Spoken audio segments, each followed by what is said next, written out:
Deep Web, o show da merda... Ops, perdão.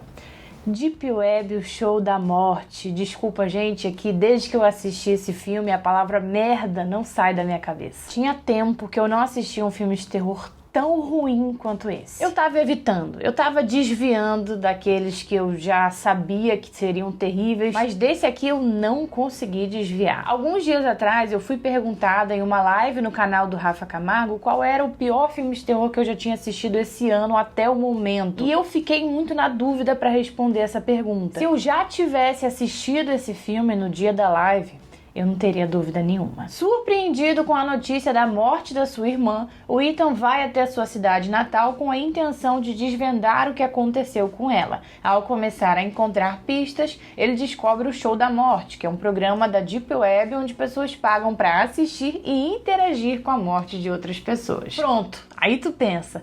Show da Morte deve ser uma parada muito sinistra, cheia de sangue, tipo Jogos Mortais. Como é que eu vou conseguir te explicar que não chega nem perto disso? Não tem nada de sinistro, não é cheio de sangue, definitivamente não é nada parecido com Jogos Mortais. A começar pelo básico de uma história desse tipo, o sangue. Até porque um filme que tem como título Show da Morte, a gente espera uma quantidade de sangue, né, bem grande. Mas não, são pouquíssimos, quando eu digo pouquíssimos, eu acho que é só momentos em que a violência é mostrada de forma explícita. Imagino eu que deva ser devido ao baixo orçamento, porque eu pesquisei o orçamento desse filme na internet, mas eu não encontrei. Mas com certeza é um baixo orçamento, porque não tem como ser alto. Então eu imagino que eles não tenham deixado as cenas de violência explícitas para não passar vergonha, porque se eles já passam vergonha nas cenas normais, se eles deixassem as cenas de violência explícitas, aí não ia ter como. Como que acontecem as cenas de violência, então, sem mostrar muita coisa? Simples. O assassino mostra que ele tem a intenção de fazer certa coisa, sei lá, como, por exemplo, cortar o braço de alguém. Aí, ou a cena é cortada bem no momento em que isso vai acontecer, ou já mostra o braço caído. É um exemplo só. Já não tem muitas cenas de violência. E das poucas que tem, a maioria é assim. Você tá me ouvindo falar de um filme que o nome é O Show da Morte. Você prestou atenção no que eu falei? Que não tem muitas cenas de violência? Isso seria aceitável, né? Essas poucas cenas de violência seriam aceitáveis se elas pelo menos fossem bem desenvolvidas. Mas elas não são. Em momento algum, o filme consegue criar tensão para anteceder as cenas de violência, de modo que quando o conflito já estivesse instaurado, quem estivesse assistindo ficasse minimamente nervoso. E nem criar tensão quando a violência já está ali, ele consegue. Então, você não fica nervoso nem antes, ou seja, quando ele está preparando o terreno para a violência acontecer, e nem durante. Mas não é só isso que não funciona. Absolutamente nada funciona. Quando eu digo nada, eu não estou me referindo só a essa questão da violência, só a questão do terror. Eu estou me referindo ao filme como um todo. Principalmente as atuações. O nível de atuação aqui é: o ator tenta chorar, mas não consegue de jeito nenhum. Aí ele fica lá tentando, forçando assim, muito nitidamente, né? Dá pra gente ver na cara dele que ele tá forçando, fazendo aquela cara de choro, fazendo voz de choro, mas não desce uma lágrima. É tão surreal que a gente fica com vergonha alheia em vários momentos. E eu bem que queria estar falando de um ator só, mas o elenco todo é assim. Aí você junta a atuação ruim com o fato dos personagens não terem nenhum carisma e diálogos terríveis. Vocês já viram aqueles aplicativos que é tipo um serviço de streaming, só que de novelinhas, sabe? Novelinhas que são postadas só ali naquele aplicativo e só assiste quem é assinante. A maioria dessas novelinhas é coisa de romance mesmo. Toda hora aparece uma publicidade disso pra mim no Instagram. Aí eles vão lá, mostram o começo da história, fazem a pessoa ficar interessada e aí cortam a história na metade pra pessoa poder assinar o negócio e terminar de assistir a história. Esses diálogos dessas novelinhas são um negócio que você olha e pensa, cara, ninguém fala assim. Ninguém fala um negócio desse. Eu juro pra vocês que os diálogos desse filme me lembraram instantaneamente esses diálogos das novelinhas. Eu nunca cheguei a assinar nenhum aplicativo desses, mas eu assisti a história até metade, até a hora que eles cortavam. E são diálogos muito falsos e muito ruins. Mas falando mais especificamente sobre o protagonista, eu não cheguei a falar isso na sinopse, mas o Ethan, que é o protagonista, é um podcaster. Ele fala sobre crimes reais. Então, ele mesmo vai investigar a morte da irmã porque ele acha que consegue fazer isso melhor do que a polícia. E, obviamente, o roteiro cria todas as facilidades do mundo para ele conseguir fazer isso. Como, por exemplo, caralho. Calma, gente.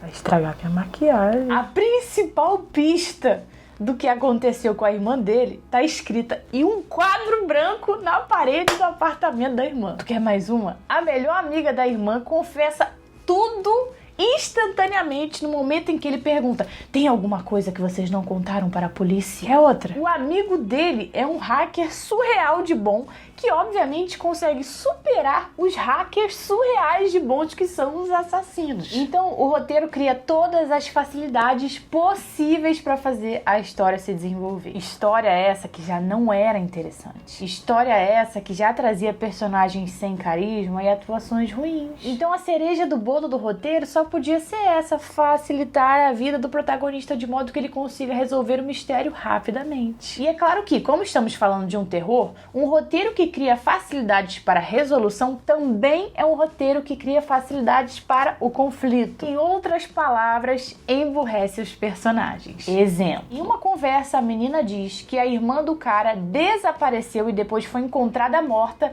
depois delas acessarem um site da Deep Web. O cara que ouve isso fala para essa menina que, mesmo ele não tendo entrado no site, os assassinos conseguiram hackear o telefone dele e estão na cola dele. E aí, o que você acha que essa menina faz? Opção A: entende que ela está em perigo e vai para algum lugar seguro acompanhada de alguém até o momento em que ela for falar com a polícia. Ou opção B: vai tarde da noite sozinha para um lugar fechado. É nesse nível. Isso porque eu nem falei das coisas sem sentido que acontecem, mas a essa altura do campeonato você já deve imaginar que acontecem coisas que não fazem sentido. Então até agora eu já contei pra vocês que as atuações são péssimas, o roteiro é ruim e os personagens são totalmente sem carisma. Esse era o momento em que eu poderia dizer: a história até tinha algum potencial, mas não foi bem desenvolvida. Mas eu não posso nem dizer isso. A história é algo genérico e que não cria em você nenhum tipo de curiosidade. Sabe aquela história que parece que você viu em não apenas um, mas em 1 milhão de lugares, porque ela é um pedacinho de cada uma? É essa. E se você pensa que acabou, pense de novo. Eu acabei de te dizer que essa história parece que pega um pedacinho de cada uma, então tá faltando alguma coisa, tu não acha não?